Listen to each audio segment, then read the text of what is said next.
Hey guys, Dan the Tourist Man with CBReptile.com, and today I'm going to be showing you exactly how to set up your very own habitat for a fat tail gecko. Now, fat tail geckos hail from West Africa, and they are very, very fickle, nocturnal creatures. This is not your average reptile, and they're going to need a little bit more care in their setup. So I'm going to move your 10-gallon tank aside. It's going to be the basis for all of your holding capabilities. However, these components are going to be the most important parts. Over here we have a hide. This is a just piece of wood cut in half.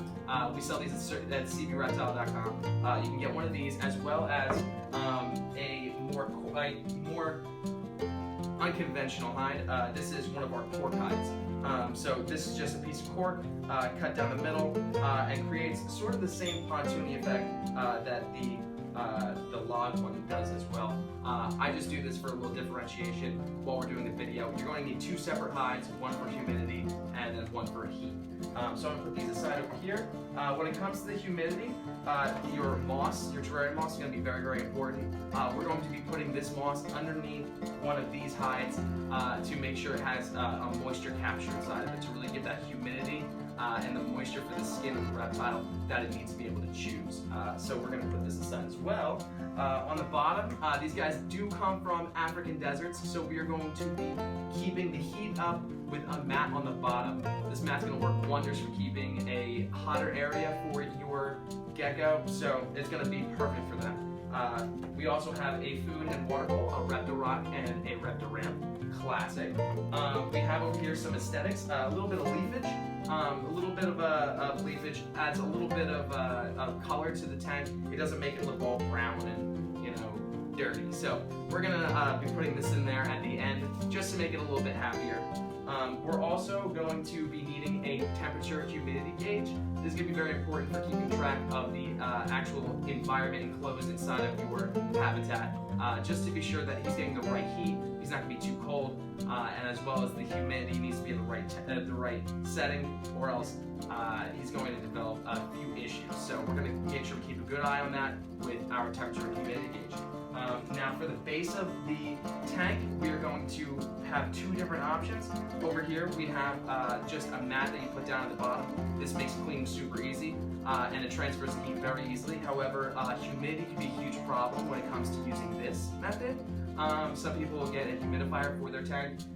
It can be a little bit more expensive and doesn't really simulate the environment as much as we would like. So we're going to put this aside, and I'm going to draw your attention towards our substrate. Now this is a substrate that goes in the bottom of the tank. It comes in a block form like this, however it will expand. You mix this with water. It has instructions on the back. And I'm going to put this aside because I already have some mixed up.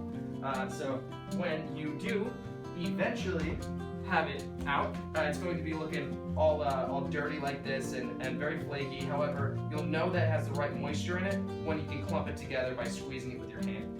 So you're going to be able to provide the right humidity and the right moisture within your environment just by using this stuff alone. So it would be a real service to your animal by choosing this. Alright, so I'm going to reset this all up, and then we're going to be putting these instruments inside of our tank, and then we're going to get ready to put our fat tail gecko inside. I have a beautiful albino fat tail gecko hatchling that needs a new home. So we're going to get it, people. Alright, see you guys soon. Okay guys, and we're back. We have everything we're going to need over here, and we're going to start putting it inside of our habitat. First thing you want to do, take the lid off. I'm going to put the lid over here. And then you'd think you'd put the substrate down first. However, underneath of the substrate, you're going to want to put your heating mat. Now I know what you're thinking. Dan, there's so many other ways you can be given heat off in this terrarium. I know. One of the big ways that you'd be doing that would be particularly through a light fixture that sits on top with a heating lamp as well as with a UVB bulb. However, this is not going to be the case for these reptiles. These reptiles are nocturnal creatures, so they do not need a UVB bulb. So why would we waste time on a fixture for the UVB bulb if we were just going to be using it for heat when we have heating mats? So this heating mat is going to work perfectly. everything picked out. We know that we're gonna have the heating mat. We're gonna put the heating mat onto the actual terrarium. So we have the lid off.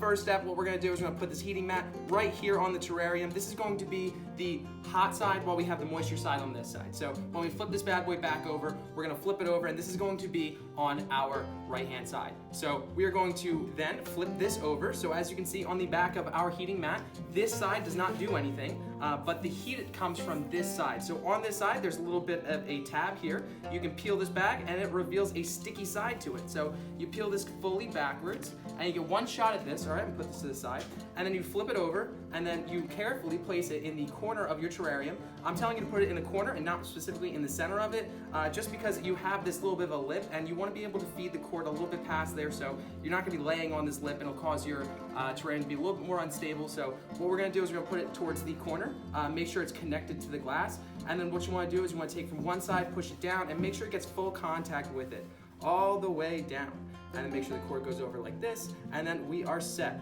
On to the next step, guys. We're going to put this on over to the end for later. After you get this done, you want to take your substrate and you want to just pour it in, all right? So you get your substrate, and you put it right on top. You don't want it too thick over top, or else it's going to make the heating mat a little too far away from the actual floor of the substrate, where your Fat Tail Gecko will be walking across. So you only want to put a small amount down on the bottom. They give you way more than you'll need inside of one of our substrate packages before it looks all small. Once you really get it all moistened up and broken apart from that big brick I showed you earlier, it actually reveals that there is a ton of substrate in there. So you don't want to use it all. You just want to use enough just to cover a nice layer down on it. All right, and then push it down, make sure it's all even, and then we're ready for the next step. Make sure you flip the corner, so this is all right, sweet.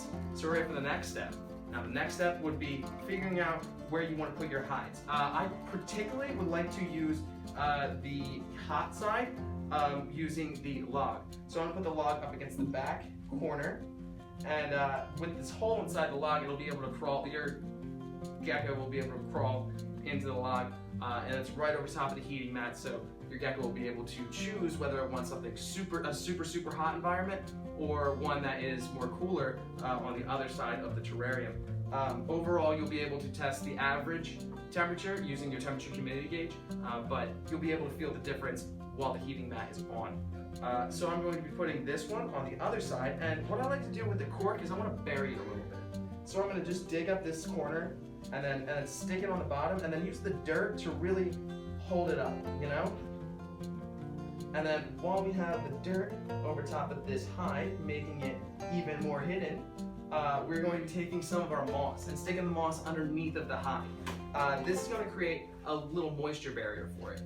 These guys need a ton of humidity, 50 to 70% humidity to be exact, with an average temperature of about 85 degrees inside of the terrarium, with the colder side having as low as 75 degrees, that's as low as you can make it, moving up to more towards 85 degrees, and then on the high side of the tank, you're going to be wanting something more like 90 degrees.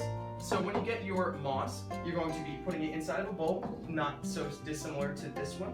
Then you take a little bit of water and you squirt it on until it has a little bit of a pool to sit in, and then you just use the palm of your hand to push it down into the water, and then you'll see it start absorbing it, soak it up just like a sponge. The substrate has the moisture inside of it already, and that's going to keep the humidity up pretty well. However, in the moisture hide, we want to keep the moisture even higher than that, just so the Fat Tail Gecko has a choice between staying in a drier environment or a more humid environment. So we're going to be setting this guy up for great success if you're using this method, so it's highly recommended. You're going to want to pick up your hide just the slightest bit, and you want to just stick it underneath. There you go, just like that. Make sure there's no stragglers. All right, so we have 2 hides all set up. All right, guys, now we have our perfectly set up terrarium with a amazing shaded spot using the leaves over top of our heated hide. On the heat side, we have here one of our albino hatchlings. He's closed his eyes right now. He's pretty tired because these guys are nocturnal, or maybe the light is hurting his eyes, so I'm gonna get that off as soon as I can, buddy. I just want to show a little bit of the inside. Over there we have the moss sticking out of our moisture hide. Over on this side we have the opening to our other hide, and then we have his water bowl over here, his temperature humidity gauge right through the glass over there, and we also have a food bowl. This is where we're going to be putting the mealworms that we might give him, the crickets, even though they're gonna bounce out, but it's a nice place to hold them while you sprinkle over a little bit of Reptical for him to get the calcium that he's gonna need and he won't get out of his normal diet.